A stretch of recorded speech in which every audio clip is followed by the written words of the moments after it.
This video is going to go over the menstrual cycle model. There's a lot going on here. I'm going to mainly focus on the anterior view of the pelvic internal reproductive structures, and then also on the ovary. But first I'm going to start up here. I want you to see the ovary here with the ovarian ligament holding it in position.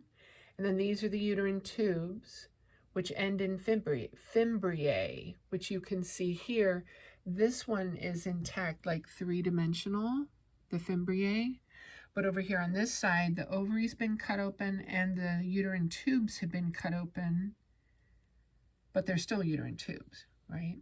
Just want you to see both. The three layers of the uterus are the perimetrium around the outside, and then 23 can represent the myometrium, the middle muscular layer. 24 is the endometrium. And then here is the cervix and the vagina. The vagina has been cut like way off. There's hardly any vagina there at all. Okay. Now I want to focus on the ovary. The ovary has, so there are two ovaries, here and here. All of these structures inside the ovary are also represented here in the center, which is where I'm going to focus my attention, because the letters are the same. So A and B both are immature follicles. So if you look over here, see A and B, immature follicles. So they match.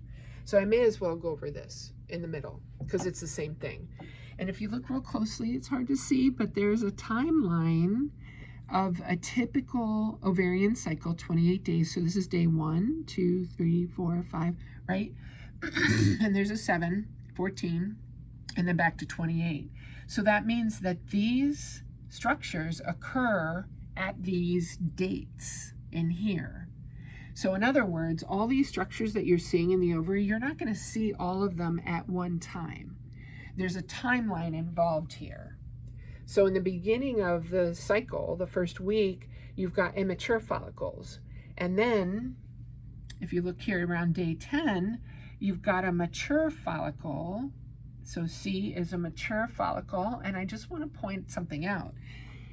This yellow structure is the oocyte, and then the pink layer around it, that's the follicle. So the pink layer around it is the follicle that contains an oocyte. You should know the difference. On day 14, ovulation occurs where the oocyte is released from the follicle. And after ovulation, the follicle is no longer called a follicle. It turns into an endocrine organ called a corpus luteum.